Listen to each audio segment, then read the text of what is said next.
அன்பானவர்களே, அன்பு வணக்கங்கள். ஒரு அன்பர் குருஜி, நான் நினைப்பது ஒன்று, ஆனால் நடப்பதோ வேறொன்றாக இருக்கிறது. ஏன் எனக்கு புரியவில்லை. விளக்கமாக கூற முடியுமா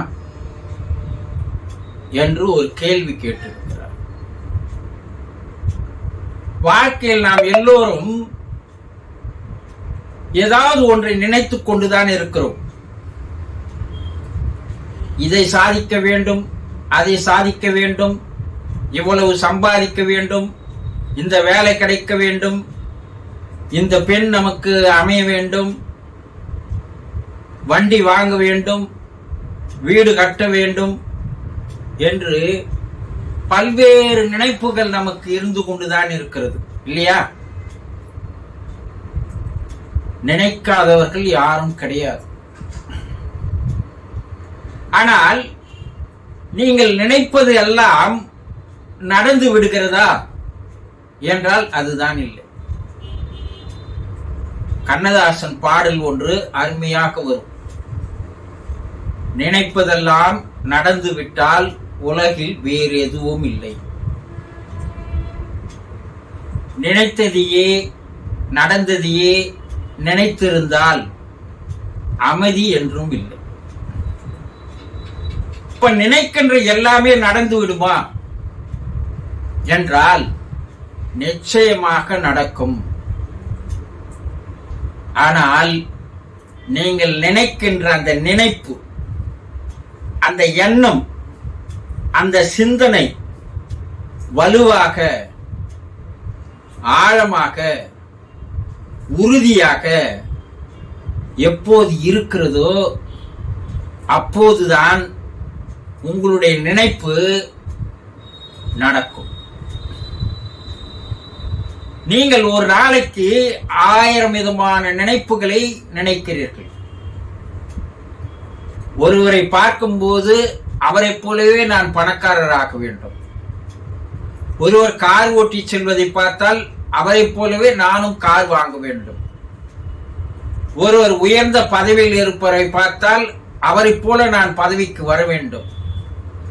ஒரு அரசியல்வாதியை, சட்டமன்ற உறுப்பினரை, பாராளுமன்ற உறுப்பினரை, அமைச்சரை பார்த்தால் ஆரம்ப கால அரசியல்வாதிகளுக்கு, தொண்டர்களுக்கு அது போல நாமும் வர வேண்டும் என்ற ஒரு நினைப்பு இருக்கு.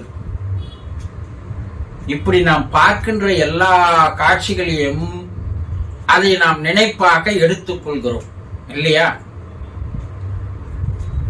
ஆனால் அந்த நினைப்பு ஆழமாக இருக்கிறதா, உறுதியாக இருக்கிறதா, வலுவாக இருக்கிறதா என்று கொஞ்சம் சிந்தித்து பாருங்கள். அடுத்த நிமிடமே அந்த நினைப்பு மாறிவிடுகிறது. நீரிலே போட்ட கோலங்கள் போல உடனடியாக அது மறைந்து போகிறது.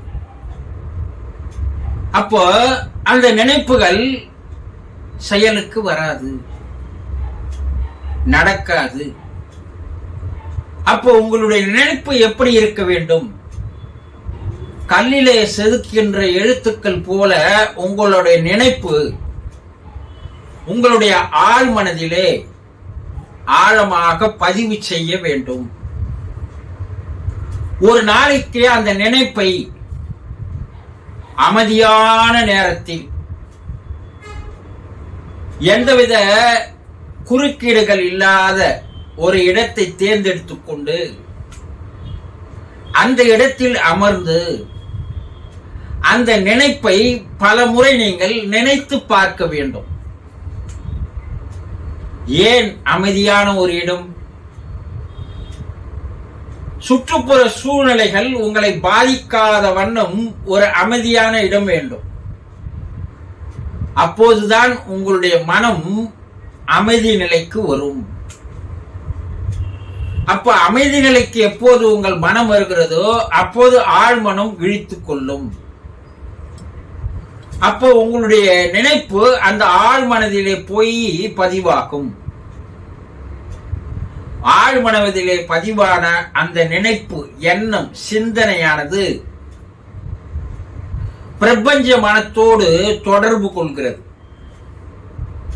உங்களுடைய நினைப்பை, எண்ணத்தை, சிந்தனையை ஆழ்மனமானது பிரபஞ்ச மனத்திற்கு அனுப்பி வைக்கிறது. பிரபஞ்ச மனமானது அந்த நினைப்பை, எண்ணத்தை, சிந்தனையை தனக்குள் ஈர்த்து கொண்டு அது உடனடியாக செயல்பட ஆரம்பிக்கிறது. அந்த நினைப்பு, எண்ணத்தை, சிந்தனையை நிறைவேற்றுவதற்கு உங்களுக்கு பல சூழ்நிலைகளை, சந்தர்ப்பங்களை, வாய்ப்புகளை பிரபஞ்சம் ஏற்படுத்துகிறது. அப்போது உங்களுடைய நினைப்பு நடக்கிறது. நீங்கள் நினைத்தது நிச்சயமாக நடைபெறுகிறது. ஏனென்றால் உங்களுடைய நினைப்பு ஆழமாக, உறுதியாக, வலுவாக இருப்பதால் அது மனதை விட்டு அழியாமல் ஆழ்மனதிலே கல்லில் செதுக்கப்பட்ட எழுத்துக்கள் போல பதிந்து விடுகிறது.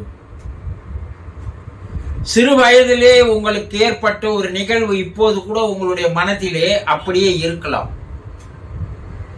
பல்வேறு நிகழ்வுகள் உங்களுடைய வாழ்க்கையில் நடந்திருக்கும். அந்த நிகழ்வுகள் எல்லாம் உங்களுடைய ஆழ்மனதிலே பதிவு செய்யப்பட்டிருக்கும். நீங்கள் நினைத்தவுடன் அது உங்கள் முன்னே, மனக்கண் முன்னே வந்து படமாக ஓடும், இல்லையா? நாளெல்லாம் நீங்கள் நினைக்கின்ற நினைப்புகள் மேன் மனதிலேயே அது தங்கி விடுவதால் அந்த எண்ணத்திற்கு, நினைப்புக்கு ஒரு வலி இல்லாத காரணத்தினால், உறுதி இல்லாத காரணத்தினால் அது தண்ணீர் போட்ட கோலங்கள் போல அது உடனேயே மறைந்து விடுகிறது. ஆதலால் நீங்கள் நினைப்பது ஒன்றாக இருக்கிறது, நடப்பது வேறு ஒன்றாக இருக்கிறது. நீங்கள் நினைத்தது நடக்க வேண்டும் என்றால் சரியானதை, நியாயமானதை, நிறைவேறக்கூடியதை நினைக்க நீங்கள் கற்றுக்கொள்ள வேண்டும். உங்கள் மனம் நீங்கள் கேட்கின்ற எல்லாவற்றையும் தரக்கூடிய ஒரு அட்சய பாத்திரம். அது ஒரு அலாவுதீன் அற்புத விளக்கு.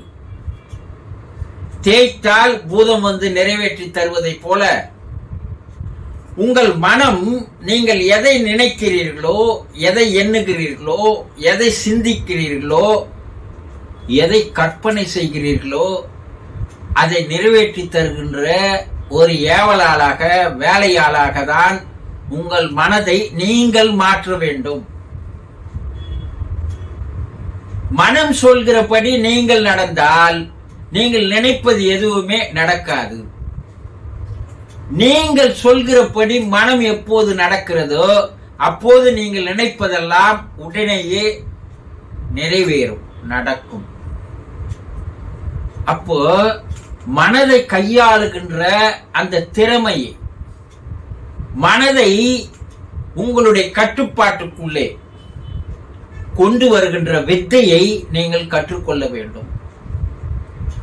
ஆழ்மனதை திறக்கின்ற ஒரு வித்தையை நீங்கள் கற்றுக்கொள்ள வேண்டும். ஆழ்மனம் எப்போது திறக்கும்? அதற்கு என்ன செய்ய வேண்டும்?